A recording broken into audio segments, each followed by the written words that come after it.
Hello everyone, welcome back to another video. So guys, in this video I'm going to show you how to fix could not create Apple ID. This iPhone has been used to create too many new Apple IDs. So if you are getting this error on your new iPhone or iOS 15, so guys, I'm going to show you how you can fix this error, how you can create a new Apple ID for your iPhone without going to any browser or anything. So let's get start the video without wasting any time. So before we start the video guys, hit the like button and subscribe to the channel for more upcoming videos. So let's get start the video. First of all guys, open your app store, then click on the user icon in top right corner, then click on create a new Apple ID. As you can see, here is a new option. Just click on it. You will be on this page. So on this page guys, first of all enter your email address, then enter your password. So let me enter my email address first.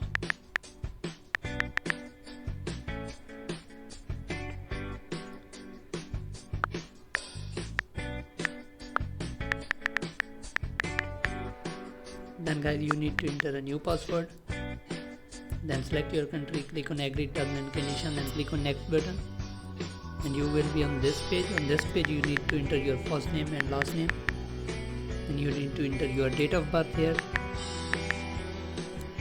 then simply click on next button. Then you will be on this page, billing address page. Click on none and enter your billing address. You can enter the fake address, it doesn't matter, just enter it. Enter your city.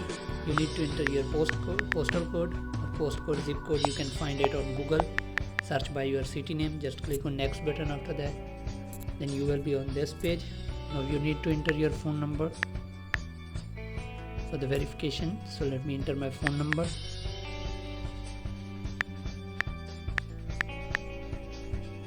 Then guys, simply click on next button, and when they will send you a 6-digit verification code to your phone number, just enter the verification code, then click on verify, and after that you need to verify your email address. Also you will receive a verification code, your email address. Just enter the new verification code from your email address, then click on verify and just wait for a few seconds. You are good to go. So now as you can see, the Apple ID has been completed, and click on continue. Now you can sign in on App Store or iCloud.